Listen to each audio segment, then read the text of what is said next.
আশা করি সবাই ভালো আছেন। মাই ইউটিউব চ্যানেল বিডি মুরগি পালনের পক্ষ থেকে সকলকে শুভেচ্ছা জানিয়ে আজ শুরু করছি। আজ আপনাদের সাথে আলোচনা করব কালার বার্ড মুরগির রোগ ও চিকিৎসা পদ্ধতি নিয়ে। কালার বার্ড মুরগির রোগ ঠান্ডা লাগা এদের প্রথম ও প্রধান রোগ। তাছাড়া কালার বার্ড মুরগিতে আরো কিছু রোগ হয়, আমাশা, রক্ত আমাশা, আরো কিছু রোগ রয়েছে। সচরাচর এই রোগগুলো তেমন একটা দেখা যায় না, যেমন ভাইরাস জনিত রোগ, রানীক্ষেত বা গাম্বুরা। রানীক্ষেত এবং গাম্বুরার এদের ওষুধ নেই। প্রথমে আমি রানীক্ষেত আর গাম্বুরা রোগের দুইটি রোগ, এই দুইটি রোগের প্রতিকার ব্যবস্থাপনা হলো রানীক্ষেত টিকা আর গাম্বুরা টিকা দিলে এই রোগ হবেই না বলা চলে। এবার আলোচনা করব কালার বার্ড মুরগির ঠান্ডা সমস্যা নিয়ে। মুরগির ঠান্ডা লাগা অসুখ যে কোনো সময় হতে পারে, তবে সাধারণত 10 থেকে 14 দিনের মধ্যে এবং 20 থেকে 24 দিনের মধ্যে বেশি হয়ে থাকে। ঠান্ডা লাগার লক্ষণ সমূহ: মুরগির বিশেষ করে শব্দ করে, নাক ঝাড়বে, অনেক সমস্যা, নাক দিয়ে পানি বের হবে, হাসি এবং কাশি দিবে, খাবার পানি কম খাবে।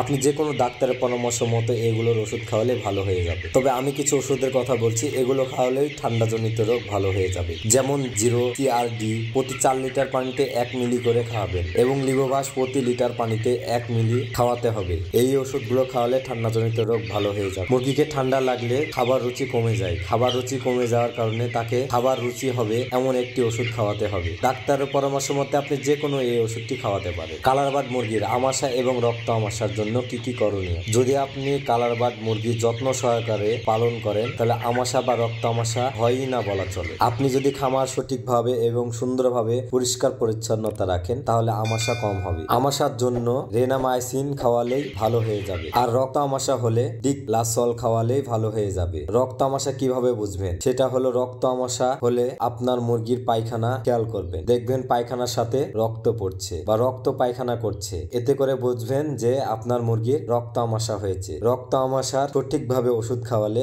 রক্ত আমাশা ভালো হয়ে যায়। আজ এ পর্যন্তই। আমার ভিডিওটি যদি আপনাদের ভালো লেগে থাকে তাহলে লাইক, কমেন্ট, শেয়ার এবং সাবস্ক্রাইব করে পাশেই থাকবেন। সকলকে ধন্যবাদ জানিয়ে আজ শেষ করছি। খোদা হাফেজ।